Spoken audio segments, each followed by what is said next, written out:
Welcome back for another DHG Insights show, and as promised, Dylan De Beer, we continue our conversation. Welcome, Dylan.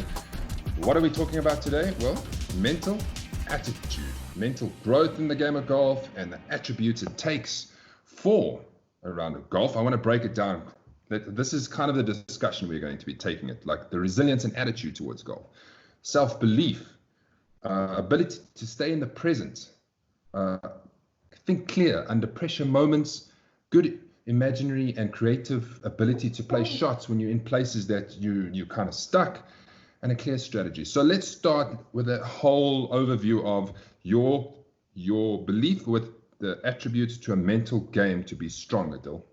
Well, first of all, morning, Maz, and thanks for having me.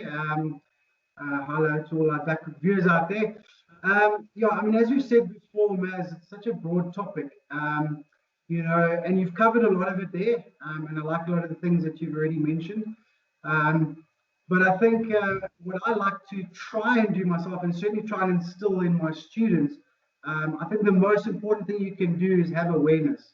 I love the word awareness, and it covers so much. So part of that is as you say, being aware of the situation that you're in, being aware that this is a tricky shot and I need to use my visualization to get myself out of it, being aware that this is a pressure situation, and being aware that I'm feeling pressure, for instance, and once you have that awareness of what's going on, then you can start going to the next level and going, okay, cool, I'm aware that I am fearful or nervous or in a sticky situation or in contention, whatever the case may be. And then from there, you can then apply sort of the right sort of mental game technique to deal with that situation. So let's look at the attitude for golfers. You've got a round to play, whether it is social, competitive, or you're trying to break a score. What is the best attitude and practicing that into your game? Sure. Look, I think the best, and this is I guess the beauty of the mental game as we talk about it, it's so individual, isn't it? So I think it's a little bit of trial and error. You've got to find what your best attitude is. I know in the past I've tried sort of the Tiger Woods type of attitude, the really intense concentration, determination, and I found that really that didn't bring out the best in me.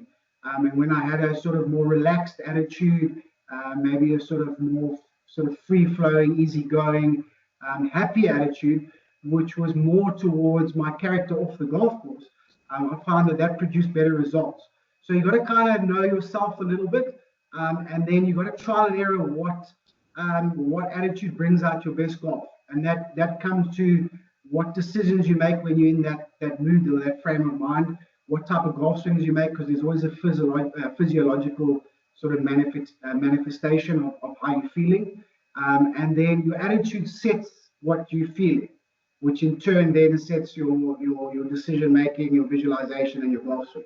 So unfortunately, there's not really one specific attitude that I can say, right, this is the attitude you've got to have. Some people get better results with a certain attitude, and other people get better results with a different attitude. And I find that the more you play golf and the more you understand that, we're not perfect and the handicap is for a reason. You can't make par every hole. Once you understand that and you chill out, that benefits you immensely.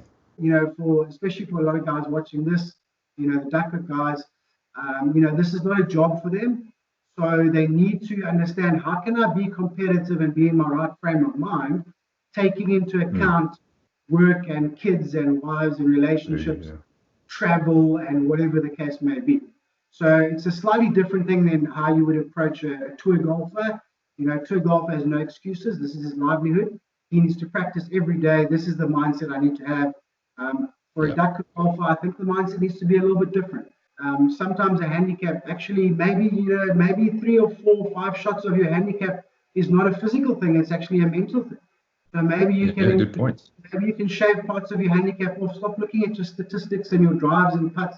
Maybe look at mental game and say, listen, if I have a better attitude or I understand things myself better, maybe I can find 3 or 4 shots from there. Let me give you an example. You're standing around the green. You've got a very simple little chip, but as we all know, if you decelerate often there's going to be a problem with the execution.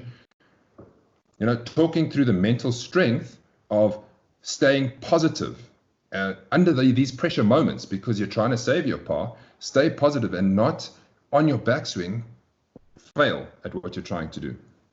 But I find there's sort of two types of people. In that situation, there's a type of person who goes, oh, this is a really easy chip. I'm going to land the ball over there, and then it should turn to the left and go somewhere close to the hole. And then they look at the ball and they hit it, because that's a really simple shot. And then there's other people who overanalyze. Okay, and then obviously I think you kind of fall into that sort of category already in how you structure the question.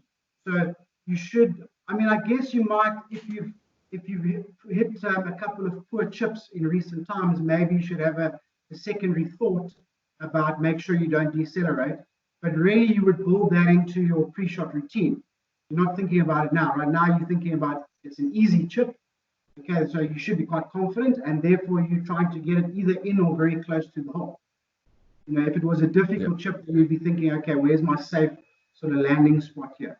But you've said it's an easy chip, so that's taking care of that. Okay, and then from there you can then go, okay, cool, this is my practice swing to feel it. And then your one thought maybe should be, okay, don't decelerate, or obviously a better thought would be accelerate or keep the rhythm would be a better thought. Let's dive a bit into the pre-shot routine, and we'll speak about it more in detail next time. Take us through your pre-shot routine. I think a lot of people would like to understand from your perspective. You're about to execute. You can use an example of any shot you want to, and break it down for us. Okay. To be honest, my my pre-shot routine does change a little bit from time to time. So it's very much on what I'm working on in my game, or what I think I need to improve. My putting pre-shot routine has not changed for probably a few years, so I guess that would be an easy one. But it's more, instead of taking you exactly through my routine, I'm taking it a little bit more through the structure of the routine. My pre-shot routine is grip the club with two hands, align the club face to the target, okay, then align my body, double check my head back to the target, one more waggle, pull the trigger. Okay, that is the same.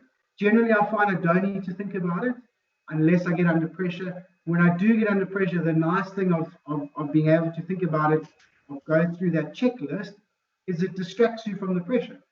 That's the whole point of it, is to go, okay, now it's not about hit the shot to win the golf tournament, or hit the shot because everybody's watching, or hit the shot over the water, or whatever the case may be. Now you're not even thinking about that. You're thinking about, okay, what's my process again? Okay, step 1, grip the club. Step 2, must align the club face. Step 3, align your body. Step 4, check your target. Step 5, waggle the club. Step 6, pull the club away.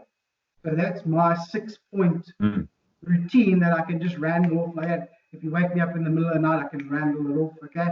But of your sort of 30 swings during the round of golf, I probably only think about it maybe 2 or 3 times. The rest of the time it happens automatically. All right. And Maz, to be honest with you, that's not by luck. I put a lot of work into that. And lockdown is the perfect time to practice your pre-shot routine. Yeah. And let's look at it from learning how to be patient and relaxed. Meditation is a big thing that can help,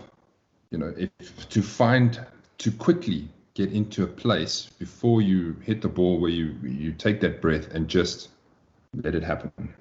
Oh, wow. I mean, if you could bottle that, I mean, you'd be the Bill Gates of the golf world. I mean, I think it's 2 things. I think meditation in general is overlooked. It's not really something I do consciously, but I think I meditate by accident. And I think probably a lot of people do, and then maybe they don't give themselves credit for it. But some people, especially corporate guys, I think they could really benefit a lot from it. Unfortunately, and maybe unfortunately is a poor choice of words, but unfortunately from a golf perspective, I think that golf is sometimes that meditative space for people.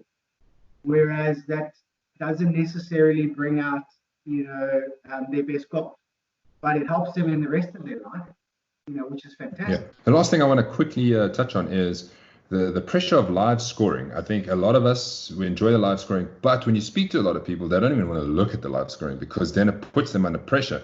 They get to the end and somebody says, "Oh, well done, you've won."